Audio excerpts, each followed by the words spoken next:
Believe it or not, I struggle with hope sometimes.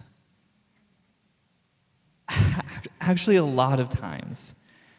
I pride myself on smiling, on finding a reason to believe, on scrounging up humor from the scrap heap of life.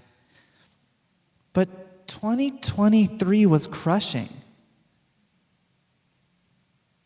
Particularly October, November, December. Being a part of something that you cannot control, of seeing those around you or far from you eschew nuance because of emotions, fear, slogans. I'm not sure how any of us got through it.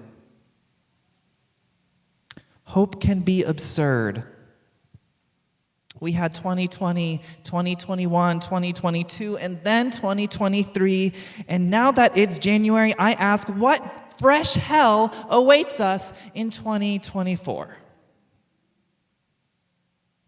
Who here is disappointed in a system or a structure that they're involved in?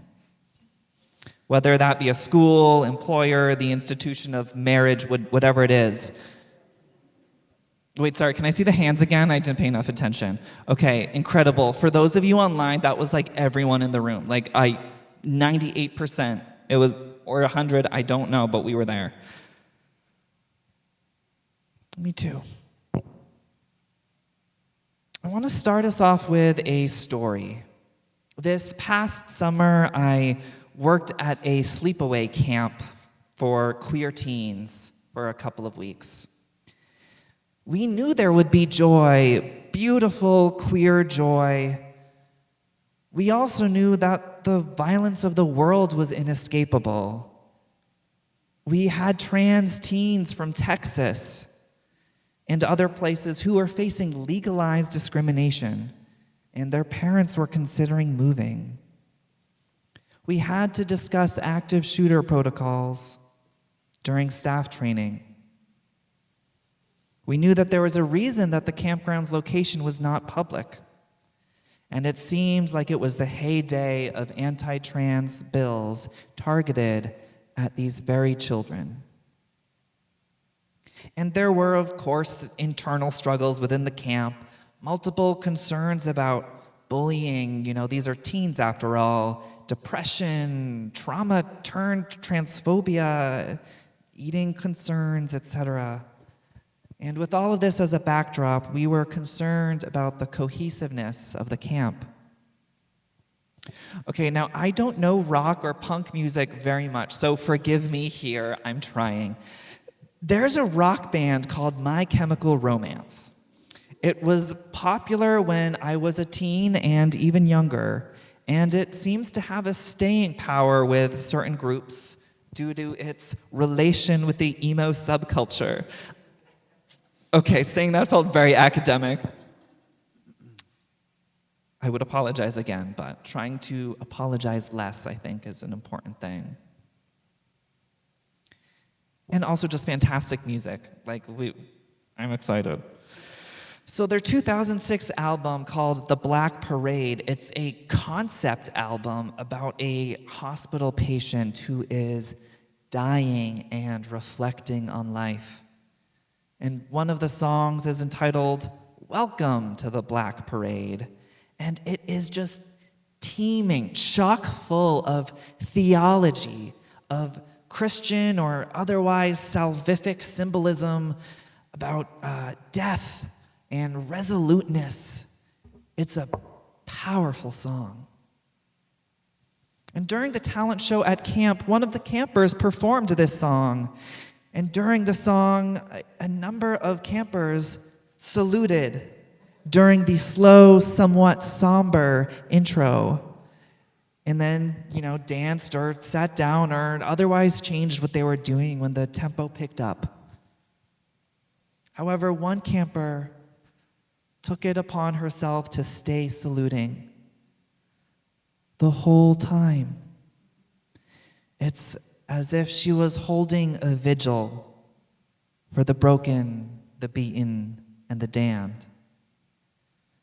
A day or two later, we had queer prom, and Welcome to the Black Parade came on. And keep in mind, it's prom, so the night had already been rife with drama, new relationships, ending relationships, etc.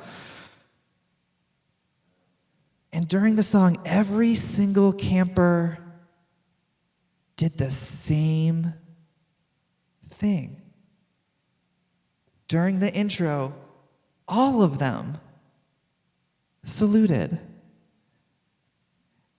And then when it picked up, they all marched in a conga line behind each other, one continuous line, saluting together. The dancing, moving around, they're all just saluting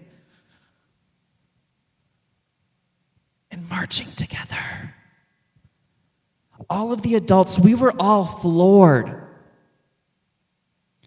I literally wept at the beauty of the moment. There I am, mental health staff at this camp, and I'm just crying. It was so beautiful. All three of us on the mental health team stood there with our mouths open, unable to speak. In the midst of the tumultuous camp and this tumultuous world, the kids were in unison. They were in solidarity. They were marching together. While the Black Parade symbolizes death, it also symbolizes hope of afterlife, of future. The marching of the campers wasn't heavy with death, it was joyous. They were marching for the broken, the beaten, and the damned.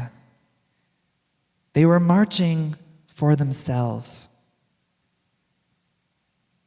And to the adults, it felt like they were marching for us. We showed them hope that there is a future for them, that there are queer and trans adults, that they can make it. And likely without knowing it, it was their turn to show us hope. That the world that sends us reeling from decimated dreams will not take their hearts. That they know they can carry on and their community will help them do so. Nowadays, this is one of the moments I turn to when I lose hope. The youth. All those beautiful people back there. The kids will be okay. The campers were audacious in their hope, simply audacious. They refused to give in to despair. They knew the world was targeting them and would continue to target them, but they resolutely saluted and marched.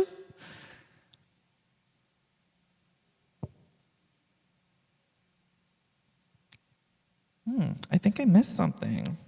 That the camp director said that I've never seen something like this before. And I have a theory why they said they've never seen this type of thing before.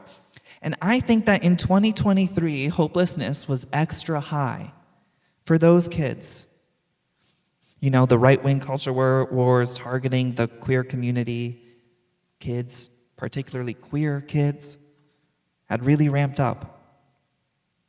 When hopelessness is at such a high level, it may inspire hope.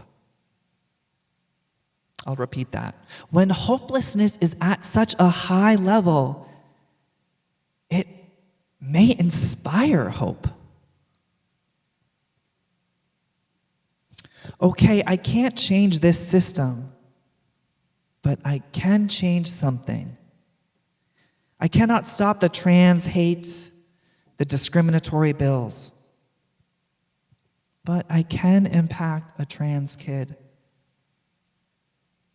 Show her she has a future. That's the mission of camp.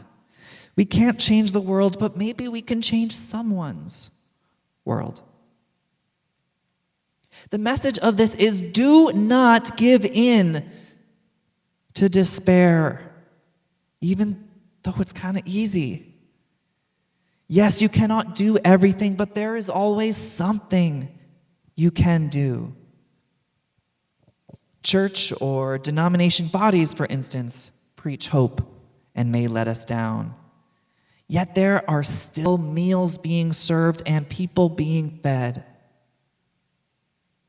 Former President Barack Obama, whose book this reflection accidentally shares a title with, ran on hope and change. Later, many folks felt let down.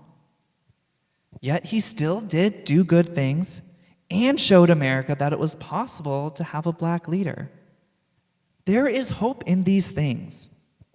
If we throw out broken institutions, we must be careful. Are we throwing out hope too? If we throw out broken institutions, we must be careful. Are we throwing hope out too?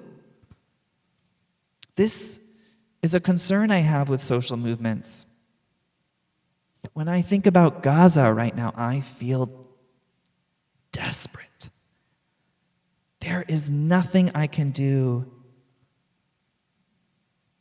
And I felt depressed and stuck in that. I also know that depression cannot sustain us. Desperation, I meant. That's a funny slip. Desperation cannot sustain us. It cannot save us. But hope can sustain us. It can save us. Desperation cannot sustain us. Hope can sustain us.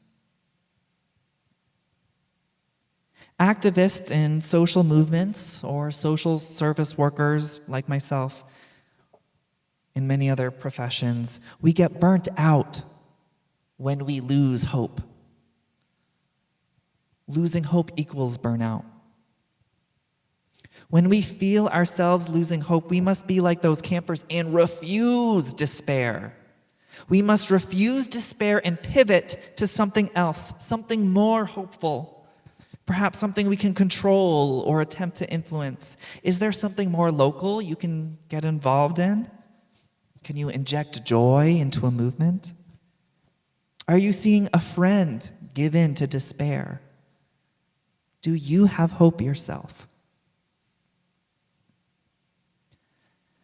There is an olive farm in the West Bank that acts as a peace-building and nonviolent resistance center known as the Tent of Nations.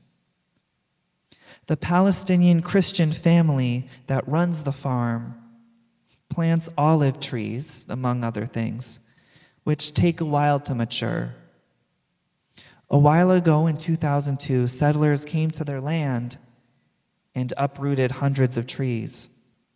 The Palestinian family, the Nasser family, they replanted them. And after maturing, they were bulldozed by Israeli authorities in 2014. They replanted the trees again. Around 2020, most trees burned down in a fire that appeared intentionally lit. The Nassers again replanted them. Family member Amal Nasser even told the BBC, "We refuse to be enemies." The Nassers know they cannot change the government, they cannot change Israeli policy, but they know they can change something by planting a seed. Quite literally planting the trees as resistance, but also planting seeds in those visitors who come for workshops and the wider populace who sees the peaceful mission of the Nassers, that they are not enemies. The Nassers persist, saluting in the face of remarkable odds, siding with the broken, the beaten, the damned, refusing despair. They will carry on because they are hopeful and not giving in to despair. They will carry on. Reading a 2014 excerpt from the BBC, quote, "Palestinians have a word that captures this refusal to be provoked or demoralized. Sumud, S-U-M-U-D. I might not be pronouncing it correctly. Sometimes translated as steadfastness. Sumud describes the stubborn, patient determination to stay on the land and to carry on in spite of all the difficulties of living under military occupation, unquote. Dahir Nasser, another of the family members, says in that BBC report, "I will plant more trees, double the trees." Amen. My friends, may we be witnesses to the broken, the beaten, and the damned. May we refuse despair and in doing so find the hope that will sustain us. May we go forth and be audacious with our hope. Amen.